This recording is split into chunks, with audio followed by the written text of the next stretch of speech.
안녕하세요. 결혼을 앞두고 고민이 많은 30살 여자입니다. 남자친구와는 7년이라는 긴 시간 동안 연애를 했고, 최근에는 말씀드린 대로 결혼이 목전에 와 있는 상황입니다.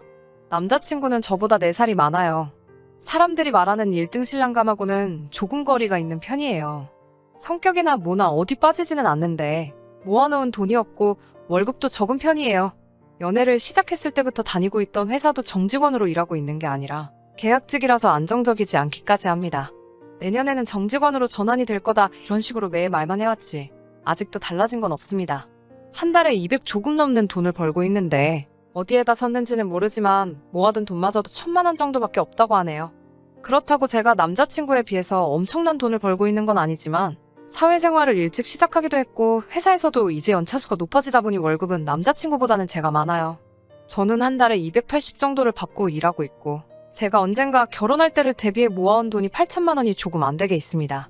무조건 이 남자와 결혼을 하겠다는 건 아니지만 그렇다고 남자가 돈이 없다고 환승이별을 하는 게 저도 사람으로서 이기적이고 못할 짓이라는 생각도 들었고 저한테만큼은 참 잘했기 때문에 저도 헤어지지 않고 계속 만나고 있었습니다. 아무튼 그런 남자친구가 얼마 전부터 결혼 이야기를 꺼내기 시작했어요. 조금 부담스럽기는 했어요. 저는 그렇다 치더라도 남자친구 상황 뻔히 알고 있는데 준비가 안 된 상태에서 결혼을 하고 싶지도 않았고요. 저한테 말한 적은 없지만 사실 연애하면서 자기 명의로 전세를 끼고 아파트를 하나 구입했는데 요즘 집값이 널뛰듯이 팡팡 오르다 보니 차익이 많이 생겼다나 뭐라나요. 신혼집이 마련된 상황이니 자신이 생겼는지 자기도 이제 눈 깜짝하면 마흔이 되겠다고 하루빨리 결혼을 하고 싶다고 말하더라고요. 아파트는 구축으로 오래된 아파트이긴 했지만 지금 세입자들이 자기들 돈 들여서 리모델링도 해놓은 상태이고 우리는 그 집이 비워지면 그냥 들어가서 살기만 하면 된다고 하더라고요. 그동안 모아놓은 돈이 없는 모습에 많이 흔들렸는데 저랑 결혼하기 위해 아파트까지 미리 사놓았다는 사실이 장하기까지 했습니다. 저는 흔쾌히 남자친구의 청혼을 받아들였고 결혼 준비를 시작하게 되었습니다. 시부모님을 처음 보는 자리에서 상견례 때 양가 부모님께서 조율하셔야 할 만한 것들을 제 앞에다 대고 전부 다 말하시더라고요. 자기들은 아들에게 집을 해줬으니 더 이상 해줄 수 있는 게 없다고 단단히 못을 박으셨어요. 그리고서는 저보고는 모아놓은 돈이 얼마나 있냐고 물어오셨습니다. 나름대로 재벌이로 돈을 이만큼 모았다는 거에 자부심도 있어서 두 분 앞에서 자신있게 7천 정도 모아놓은 돈이 있다고 말씀드렸지요. 그런데 돌아온 시어머니 반응이 영 아니었습니다. 칭찬을 받고 싶은 마음이 있던 건 아니지만서도 요즘 세상에 서울에 아파트 갖고 있는 남자한테 시집가는 게 얼마나 힘든지 아냐면서 저보고 거의 결혼을 거저한다는 식으로 말씀을 하시니 서운한 마음이 들었습니다. 올해 시작되면서 세입자들이 그 집을 비워주기로 했는데 남자친구가 회사에서 출근하기 편하다는 이유로 그 집에 살림살이를 저보고 미리 채워주면 좋겠다고 하더라고요. 식만 올리면 낭장 들어가 살 집이고 식도 되도록이면 빨리 올릴 계획이었기 때문에 그러기로 했어요. 남자친구 혼자 살면서 결혼하면 바꿔버릴 가구들 몇 달 쓰자고 새로 사라고 하기도 뭐해서 저도 알겠다고 했습니다. 신혼집은 생각보다 많이 작았지만 이제 새로 시작하는 신혼부부가 살기에는 전혀 모자람이 없어 보였습니다. 전세입자가 집을 얼마나 깔끔하게 사용했는지 바꿀 것도 하나도 없었고 지하철역도 근처에 있어서 위치도 좋은 데다가 재개발 호재까지 있더라고요. 남자친구와 같이 인터넷을 보면서 혼수로 채울 것들을 고르고 있었어요. 신제품에 인기 있는 것들 위주로 보고 있는데 남자친구가 이건 좀 비싸지 않냐며 제가 고르는 것마다 퇴짜를 놓았습니다. 그러고서는 제게 제안을 하기를 남자친구가 혼수는 딱 2천만 하고 결혼식 비용이나 예단비를 제외한 나머지 돈은 우리 미래를 위해 아껴두는 게 어떻겠냐고 하더라고요. 그 말에 그러면 예단은 생략하고 양가 부모님들 1000만 원씩 해서 해외여행을 보내드리는 게 어떻겠냐고 저도 제안을 했죠. 집도 작으니 혼수 채우는데 돈도 그렇게 많이 들 것 같지도 않고 차라리 그 돈을 좀 더 의미 있는 데 쓰고 싶었어요. 남자친구는 그건 나중에 이야기하자며 말을 흐리더라고요. 가구며 생활가전이며 하나씩 들어오기 시작하니 신혼집이 한층 더 신혼집다워졌습니다.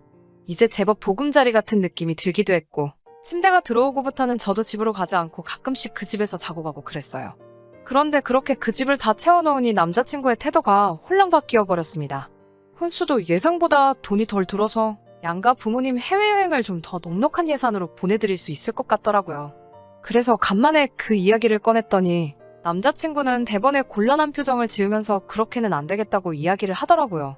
내가 모은 돈이고 의미있게 쓰고 싶어서 그러는데 왜 안 되느냐 물었더니 이 집에 대해 감춰놓았던 충격적인 비밀을 듣게 되었습니다. 제 돈은 대출원금을 상환하는데 써야겠다고 대답을 하더라고요.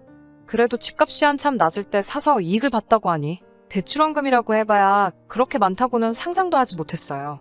집이 오빠 명의로 돼 있는 건 맞는데 아직 은행 거나 다름이 없다고 대출원금을 줄이는 게 우선이라고 하는 어이없는 대답을 하더라고요. 그래서 대출금이 대체 얼마냐고 물으니 4억이나 된다고 합니다. 애초에 전세 끼고 집을 샀을 때 남자친구와 시부모님 쪽이 낸 돈은 합쳐도 3천 정도밖에 들지 않았다고 하네요. 모자란 돈은 은행에서 대출을 했다고 합니다.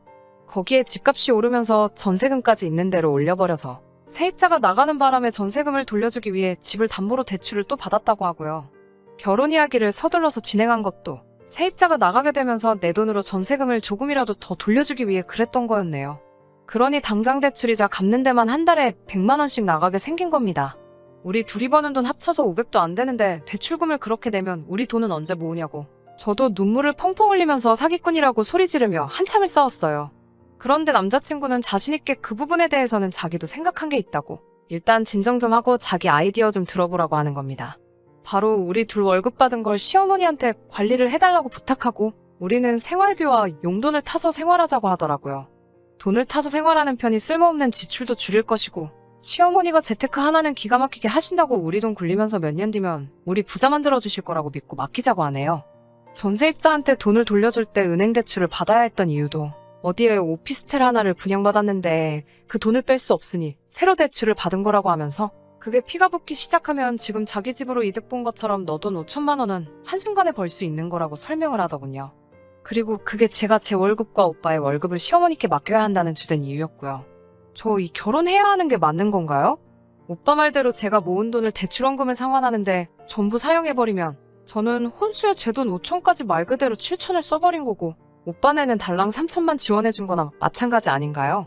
그 와중에 제가 시집 잘 왔다는 소리까지 들어야 하는지 앞으로 벌 제 돈까지 전부 다 시어머니 주머니로 들어가야 하는 상황이에요. 혼수를 물을 수도 없고 정말 미치겠네요. 사연 들으시는 분들의 좋은 조언 부탁드리겠습니다. 안녕하세요. 후기 기다려주신 분들 감사합니다. 결국엔 파혼을 했어요. 시어머니한테 돈 맡기자는 소리는 제가 우겨서 없던 일로 하기로 했어요. 저도 아끼고 살면서 돈 모으는 데에는 자신이 있다 보니 시어머니가 우리 돈 관리해주지 않아도 돈을 잘 모을 자신이 있다고? 대출금이며 그런 건 저도 좋은 쪽으로 생각해 볼 테니 돈 관리만큼은 우리가 하자고요. 그냥 좋은 게 좋은 거다 생각하고 참고 한번 살아보려고 했는데 파혼하게 된 진짜 이유에 대해서 말씀드릴게요. 남자친구는 시어머니가 재테크를 잘한다고 굳게 믿고 있지만 제가 볼 땐 은행 빚으로 그렇게 돈 굴리는 건 정말 위험한 투자라고 생각하거든요. 어쩌다 운 좋게 집값 오른 걸 실력이라고 착각하고 있는 게 아닌가 하는 생각이 더 들었습니다. 아무튼 시어머니한테 돈 관리하는 건 없는 일로 했으면 좋겠다고 하니 그 뒤로부터 오빠의 태도가 조금씩 변하기 시작했습니다. 제가 거절한 걸 가지고 불만이 참 많아 보였어요. 그래도 시어머니가 우리 돈 가져가시는 건 말도 안 된다고 생각했고 재테크는 꼭 필요하다고 생각하는 사람이긴 하지만 지금 당장은 허리띠 졸라매고 어느 정도 자본금을 모으는 게 더 좋다는 생각이 들었거든요. 제 결혼 축하한다고 제 친구 중에 한 명이 저한테 프랜차이즈 빵집에 케이크 기프티콘을 하나 보내줬어요. 그런데 저도 오빠도 입이 짧은 편이라 케이크로 받으면 분명히 남아서 버릴 것 같아 아깝다는 생각이 들어서 빵집에 찾아가서 거기서 같이 팔고 있는 병음료로 받아갈 수 있냐고 물어봤어요. 뭔가가 달라서 안 된다고 하는 걸 억지로 케이크 가격보다는 조금 모자라게 해서 음료수 6병으로 바꿔왔습니다. 차라리 음료수는 두고두고 먹을 수 있으니 그게 더 경제적이라고 생각을 했거든요. 그런데 집에 와서 보니 한 종류만 제외하고 나머지가 유통기한이 이틀 뒤면 끝나버리더라고요. 바꿔올 때 미리 확인할 거리라는 후회가 들기는 했지만 제가 케이크를 음료수로 바꾼다고 할 때 난감해하던 직원분 모습이 생각나서 유통기한이 아주 지나가 버린 것도 아닌데 오빠랑 저랑 이틀 동안 3병씩 마시면 되겠지 하고 말았어요. 퇴근하고 온 오빠에게 음료수를 건네면서 한 병 먹으라고 말했어요. 오빠는 속이 더부룩해서 생각이 없다고 하길래 유통기한이 다 돼가서 빨리 먹어야 된다고 한마디 했죠. 그랬더니 대본에 이거 봐 하면서 저보고 정신머리가 없다고 하더라고요. 어떻게 먹을 걸 사오면서 유통기한 확인을 안 할 수가 있냐고. 돈 관리하는데 자신 있다고 그랬으면서 벌써부터 이런 기본적인 것도 챙기지 못한다고 잔소리를 하더라고요.